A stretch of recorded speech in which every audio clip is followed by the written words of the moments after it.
Welcome to icon news. నేను మీ పవన్ కృష్ణ.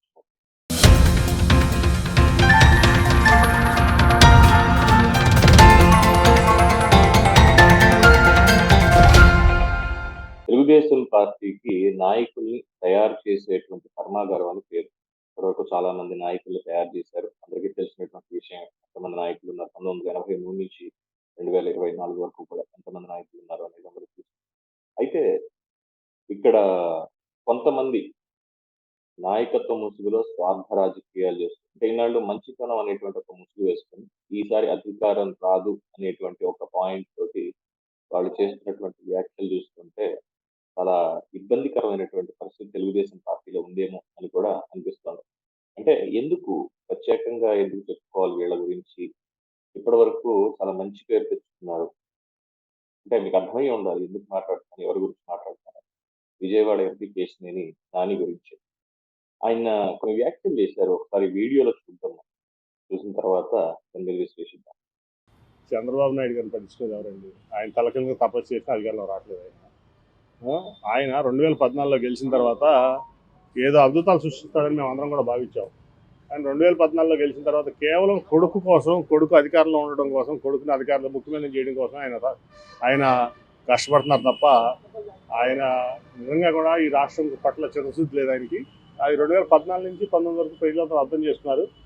ఇప్పుడైనా కొడుకును ముఖ్యమంత్రి చేయాలని తపన తప్ప ఆయనకు రెండు ఆలోచనలు లేవు. చూసారుగా ఆయన అన్నటువంటి మాట. 2014లో అధికారంలోకి వచ్చిన దగ్గర నుంచి కొడుకుని ముఖ్యమంత్రిని చేయడానికి మాత్రమే చంద్రబాబు నాయుడు గారు పనిచేశారు. 2014 నుంచి 19 వరకు ఏదో అద్భుతాలు చేస్తారనుకున్నాం. కానీ చేసింది ఏం లేదు. కేవలం కొడుకుని ముఖ్యమంత్రి చేయడానికే. ఇప్పుడు కూడా కొడుకుని ముఖ్యమంత్రిని చేయడం కోసం మాత్రమే ఆయన పొత్తులు పెట్టుకోవడాలు ఇవన్నీ చేస్తున్నారు. అందరికీ తెలుసు చంద్రబాబు నాయుడిని ఎవరు పట్టించుకుంటారు. ఆయన అధికారంలోకి రావడం అందరికీ తెలిసిందే అన్న వ్యాఖ్యలు ఆయన చేశారు. అంటే ఇటీవల వైఎస్ఆర్‌సీపీలో చేరి ఆయనకి టికెట్ రాదు. ఆయన సోదరుడు కేశినేని శివనాథ్ ఆయనకి టికెట్ తెలుగుదేశం పార్టీ ఇస్తుంది విజయవాడ ఎంపీగా అని తెలిసిన తర్వాత ఇక ఎలాగో పోతుంది మనకి. మనం అధికారంలోకి రాము. మనకి పదవి ఉండదు అన్నటువంటి దాంతో ఇష్టం వచ్చినట్టు వ్యాఖ్యలు చేయడం మొదలుపెట్టారు. 2019 నుంచి. అంటే చాలా మంది కూడా అన్నారు వైఎస్ఆర్‌సీపీకి కోవర్ట్‌గా కూడా ఏమైనా పనిచేశారా? కేశినేని నాని వైసీపీ కోవర్ట్‌గా పనిచేశారా? గెలిచిన దగ్గర నుంచి అన్నటువంటి అభిప్రాయాన్ని చాలా మంది వ్యక్తం చేశారు. ఎందుకంటే ఢిల్లీలో ప్రతి చోట నారా లోకేష్ సీనియర్ అడ్వకేట్స్ తో మాట్లాడడం, లీగల్ ఎక్స్పర్ట్స్ తో మాట్లాడడం, ఏం ప్లాన్ చేస్తున్నారు, ఎలాగ స్ట్రాటజీ వర్కౌట్ చేస్తున్నారు. ఎందుకంటే 17A కి సంబంధించి కావచ్చు, లేదంటే స్కిల్ డెవలప్మెంట్ కేసు, ఇతరత్రా చంద్రబాబు నాయుడు గారి మీద ఉన్నటువంటి కేసులు వీటన్నిటికీ సంబంధించి ఎటువంటి అక్కడ స్ట్రాటజీస్ వర్కౌట్ చేస్తున్నారు అనేది మొత్తం అంతా కూడా కేసునే నాని పక్కనే ఉండి అబ్జర్వ్ చేసి వైఎస్ఆర్సీపీకి ఇచ్చారు. దానివల్లే చంద్రబాబు నాయుడు గారు 53 రోజుల పాటు జైల్లో ఉండాల్సి వచ్చింది. ఇన్ఫాక్ట్ ఆ రోజు రిమాండ్ విధించడానికి వాదోపవాదాలు జరుగుతున్నటువంటి నేపథ్యంలో కేసీఆర్ నాని చంద్రబాబు నాయుడు గారి పక్కనే కూర్చున్నారు. అది చంద్రబాబు నాయుడు గారు ఆయనకి ఇచ్చినటువంటి ఒక స్థానం. At the same time Ratan Tata అనేటువంటి దిగ్గజానికి నేను చాలా దగ్గర, చాలా మంచి స్నేహితుడిని నేను. దానికి సంబంధించినటువంటి ట్రస్ట్ వ్యవహారాలన్నీ కూడా నా కుమార్తె కేశినేని శ్వేత చూసుకుంటుంది. మేమంతా చాలా క్లోజ్ ఆయనకి సేవా కార్యక్రమాలు మేము చేస్తూనే ఉంటామని చెప్పినటువంటి వ్యక్తి. అసలు ఆ రతన్ టాటా కేశినేని నానిని దగ్గరకు తీసుకోవడానికి ఏంటి రీజన్ అయి ఉండొచ్చు అని ఎప్పుడైనా ఎవరైనా ఆలోచించారా? ఇదే చాలా మంది వ్యక్తం చేసినటువంటి అభిప్రాయం, అనుమానం కూడా. ఎందుకు అంటే ఒక సాధారణ బస్సుల ట్రాన్స్‌పోర్ట్ వ్యాపారి, ఒక పారిశ్రామిక దిగ్గజం, దేశానికే తలమానికం అనదగ్గ టాటా సన్స్ చైర్మన్ శ్రీ రతన్ టాటాకి అంత సన్నిహితుడిగా ఎలా వెళ్ళగలిగారు? కేవలం చంద్రబాబు నాయుడు అనేటువంటి ఒక విజనరీ వల్ల. అంతకుముందు ప్రజారాజ్యంలో చిరంజీవి గారు పక్కన ఉన్నారు. తర్వాత తెలుగుదేశం, ఇప్పుడు జగన్మోహన్ రెడ్డి. అక్కడే తెలుస్తుంది ఆయన నిబద్ధత. నితిన్ గడ్కరీ గారు కనుక నిధులు ఇవ్వకపోయి ఉంటే విజయవాడ వారధి, కనకదుర్గ వారధి పూర్తయి ఉండేదా? సరే వెళ్ళారు, చేయించారు. దానికి కారణం ఎవరు? కేవలం కేసీనేని నాని అనేటువంటి ఒక ఎంపీ ఉన్నాడు విజయవాడకి, ఆయనే మొత్తం చేసుకుంటాడని. అదే దానికి కేసీనేని నాని గారికి కూడా తెలుసు. బట్ ఎందుకు అనవసరంగా ఇలాంటి మాటలు మాట్లాడతారో తెలియదు. చంద్రబాబు నాయుడు గారంటే నితిన్ గడ్కరీ గారికి అపారమైనటువంటి నమ్మకం, అభిమానం. ఒక మార్గదర్శకుడు అనేటువంటి అభిప్రాయం ఆయనకుంది. దాంతోటి అక్కడ మొదలుపెట్టింది పూర్తి చేయాల్సిందే ఎలాగైనా. అందుకే విజయవాడ ట్రాఫిక్ కష్టాలు తీరాయి ఈరోజు కనకదుర్గ వారధి వల్ల. అందరికీ తెలిసినటువంటి విషయమే కదా! సో, ఇలాంటివి చాలా ఉన్నాయి. సో, వీటిల్లో ఈయన ఉన్నారు అన్నటువంటి ఒక పేరు తప్ప, విజయవాడ ప్రజలకు ఆయన ఏం జేశారు? ఎలా చేశారు?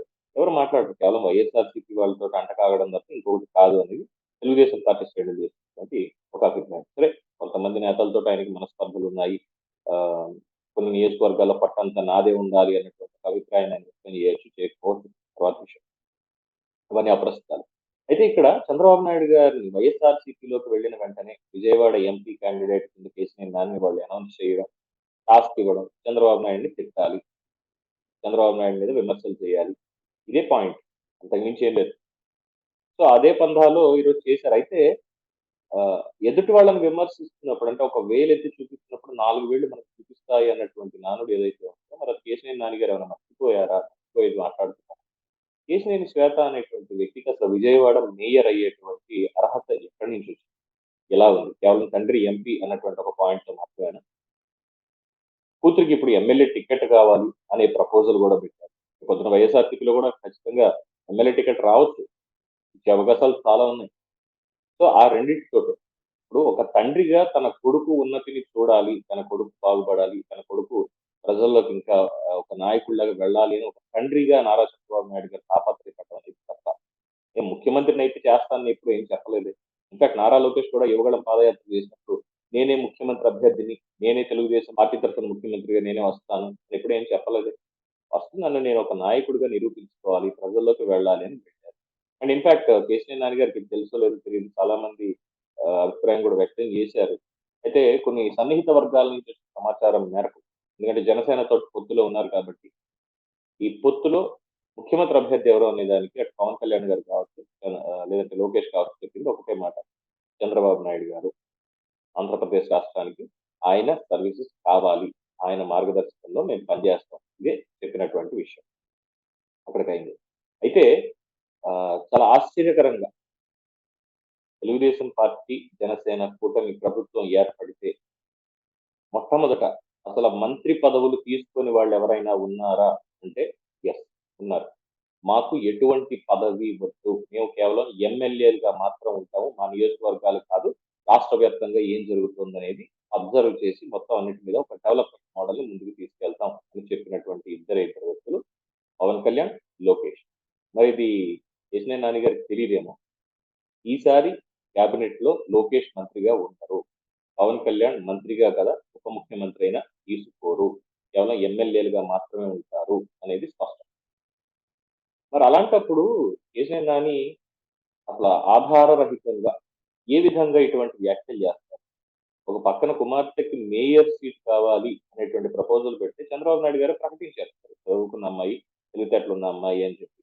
చిన్న వయసులో అయినా సరే. ఎందుకంటే పంచమర్తి తారానాథ్ గారు కూడా విజయవాడ మేయర్‌గా పనిచేశారు చిన్న వయసులోనే. ఆవిడ ఇన్‌స్పిరేషన్ తోటి తిను కూడా ఇలాగ ఇంకా మంచి పనులేమైనా చేస్తుంది అన్నటువంటి ఉద్దేశంతో, కేశినేని నాని అంటే ఉన్న అభిమానంతో మేయర్ అభ్యర్థిగా ప్రకటించారు. విజయవాడ, కృష్ణా జిల్లాకు సంబంధించి కొన్ని నియోజకవర్గాల్లో ఓడిపోవడానికి కూడా కేశినేని నాని సహకారం ఉంది వైఎస్ఆర్‌సీపీ, తెలుగుదేశం పార్టీ అభ్యర్థులు ఓడిపోవడానికి అనేది అక్కడ చెప్పేటువంటి విషయం. మరి ఇన్ని ఉన్నప్పుడు అసలు ఎలాగా? అంటే ఇన్నాళ్ళు ఒక మాట మాట్లాడి మా చంద్రబాబు నాయుడే దేవుడు ఇది అని. రాష్ట్ర ముఖ్యమంత్రిని ఒకసారి చూసి నేర్చుకోవాలి. తెలుగుదేశం పార్టీ కార్యకర్త అంటే ఎలా ఉంటారని. ఇప్పుడంటే ఆయన కాంగ్రెస్‌లోకెళ్లారు. కానీ ఆయన రాజకీయ ఉద్దేశాలతోటో, ఇంకో దానితోటో మొత్తానికి ఆయన పార్టీ మార్పు అనేది జరిగింది రేవంత్ రెడ్డి గారు. కానీ ఎక్కడ చంద్రబాబు నాయుడు గారిని తిట్టలేదే, విమర్శించలేదే. సీతక్క నక్సలైట్ ఉద్యమం నుంచి బయటికొచ్చి ప్రజల్లో సామాన్యంగా బతుకుతూ ఇదంతా చూసారా పునరావాసం వచ్చారు అంటారు కదా! అలాగ ఉంటే రాజకీయంగా వెళ్ళాలి. గిరిజనులకు కూడా ఖచ్చితంగా రాజకీయ హక్కులనేవి ఉండాలి. రాజకీయంగా వాళ్ళు కూడా ఎదగాలి. వాళ్ళకి ఏదో చెయ్యాలి అనే ఒక తపనతో ఉన్న తనని గుర్తించి చంద్రబాబు నాయుడు గారు సీట్ ఇచ్చి గెలిపించారు. అందరికీ తెలిసిందే. ఈ రోజుకి ఆవిడ సొంత అన్నగా భావిస్తూ చంద్రబాబు నాయుడు గారు నాకు అనేక సలహాలు ఇచ్చారు. ఒక నాయకురాలుగా నన్ను తీర్చిదిద్దారు. అందుకే ఆయనకి ఎప్పుడు నేను కృతజ్ఞతతోటి ఉంటాను. పార్టీ మారితే మారుండొచ్చు. అంతేగాని సిద్ధాంతాలు మార్చుకోవాల్సిన అవసరం లేదు. ఆ పార్టీ ఇచ్చినటువంటి రూల్స్ అండ్ రెగ్యులేషన్స్‌కి విరుద్ధంగా అయితే నేను పని చేయను. అలా అని ఆయన్ని విమర్శించాల్సిన పని కూడా లేదు అని స్పష్టంగా చెప్పారు. మరి వాళ్ళిద్దరిని చూసి తెలుగుదేశం పార్టీలో ఎవరైతే చంద్రబాబు నాయుడు గారిని విమర్శిస్తున్నారో, కొడుకు కోసం మాత్రమే పార్టీ నడుపుతున్నాడు అన్నటువంటి వాళ్ళు ఎవరైతే ఉన్నారో, ఏమాత్రం కనువిప్పు అనేది తెచ్చుకోరా? దానికి సంబంధించే చాలా చేయాల్సి ఎవరు వీళ్ళు? ఎందుకు ఇలా ఉంటారు? సో ఆ కేటగిరీలోకి కొడాలి నాని లాంటి వాళ్ళు వస్తారు. తెలుగుదేశం పార్టీ నుంచి బయటికెళ్ళిపోయి ఏ విధంగా ఇప్పటికి మాట్లాడుతున్నారు. ఇప్పుడు కొత్తగా కేశినేని నాని ఈయన కూడా అదే కోవలోకి చేరుతారు. వైసీపీ జగన్మోహన్ రెడ్డి గారు ఇచ్చినటువంటి టాస్క్ అది వైసీపీలో ఉన్నటువంటి పార్థసారథి లాంటి వాళ్ళకే నచ్చలేదు. చంద్రబాబు నాయుడు గారిని, లోకేష్‌ని ఎందుకంటే తిట్టాలి? అమ్మాబుద్ధులు ఎందుకు తిట్టాలి మేము? ప్రజల్లోకెళ్ళి మేము ఏం చేసామో చెప్పుకోవాలి గాని, అనేటువంటి అభిప్రాయాన్ని వ్యక్తం చేస్తే వాళ్ళకి టికెట్ లేదని అక్కడ చెప్తారు. సో, టికెట్ ఇచ్చారు కాబట్టి టాస్క్ ఏంటంటే వీళ్ళని విమర్శించాలి, తిట్టాలి. ఇంతే ఉంది. సో, మన ఇంట్లో ఉన్నది ఏంటి అనే దాని మీద కాస్త కాన్సంట్రేట్ చేసి అప్పుడు పక్కింటి మీద పడితే బావుంటుంది అనేది కేశినేని నాని గారికి చెప్పదగిన సూచన అంటే తెలుగుదేశం పార్టీ శ్రేణులు చెప్తున్నాయి. సో, దీని మీద మీ అభిప్రాయం ఏంటి? కేశినేని పంథా కరెక్టేనా? అటువంటి విమర్శలు సహేతుకమేనా అనే దాని మీద మీ అభిప్రాయాన్ని కింద కామెంట్స్ రూపంలో తెలియజేయండి. చూస్తూనే ఉండండి ఐకాన్ న్యూస్. నేను మీ పవన్ కృష్ణ.